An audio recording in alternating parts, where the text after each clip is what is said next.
cars, jewelry, cash. They were able to cash in on COVID, and it was the taxpayers paying for their lifestyle. We're coming for you, and we will find you.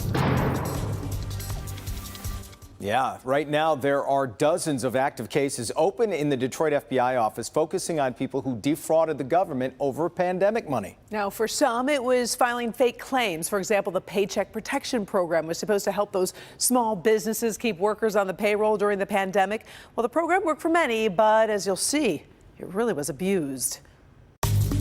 At first glance, this Detroit home doesn't grab your attention, same with this downtown building. But these two locations are the center of a major fraud. Here's how it went down. According to federal agents, Detroiter Darrell Baker, described by his attorney as a devoted husband and father, made a terrible decision in a misguided bid to provide for his family.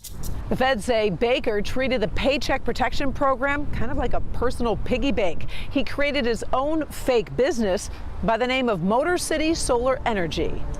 Agents say Baker used two addresses for his fake business, this home on Stockwell and this building on Bagley, claiming he had 68 employees to pay and needed the government's help during the pandemic.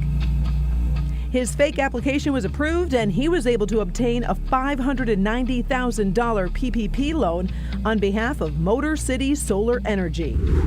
Federal agents say Baker used the funds to purchase two Cadillac Escalades, a Dodge Charger, and a Hummer, and also withdrew approximately $172,000. This is very frustrating because there are legitimate businesses that are in desperate need for money. Eventually, Baker was busted, sentenced to 24 months, but the list of fraudsters is long. Brandy Hawkins is one of them, and she was actually hired to look at the very cases that she exploited. Hawkins was a contract employee for the state of Michigan Unemployment Insurance Agency. Now, it was her job to review, process, and verify claims. How was she able to get by doing this? She was able to bypass certain requirements in the system to authorize the claims. According to the FBI, the 40-year-old fraudulently dispersed about $3.8 million in federal and state funds. When her home was searched, over $200,000 in cash was seized. So that she could line her pockets with cash and buy luxury handbags at the detriment, as I said, to people who were really in need. Hawkins was sentenced to 58 months. Micaiah Taylor and Johnny Richardson were convicted after making social media posts like these, bragging about cars and jewelry they purchased.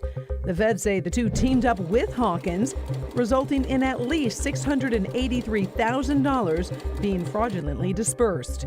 The criminals sometimes like to brag and boast to their demise. Yes. It seems like that's what happened here in this case. Richardson was sentenced to 97 months. Taylor sentenced 30 months in prison. The message from the U.S. Attorney's Office: We're coming for you, and we will find you, and once we do, we will hold you accountable. Now, the FBI was able to seize those 4 luxury cars that we mentioned, also able to seize some of the money as well. Now, when I sat down with agents, they did tell me they have a long list of other Metro Detroiters they are investigating right now who have been scamming the government in related pandemic scams. So definitely stay tuned. There could be many more arrests. And you know, it was interesting. Today, I got 2 tips from WDIV viewers who actually emailed me and told me about their boss and their 2 companies that did a PPP scam. So I sent all that information to the FBI this afternoon. So you can only imagine how many are open, because it opened the door, and yet it's good to know that they were kind of ready for this almost, and they were catching this as it went along. Yeah, I mean, it's a shame it happened, but they are definitely attacking. So again, if you guys know of anything that's going on company-wise, neighborhood, et cetera, shoot me an email, because I will definitely put it in the right hands. Here come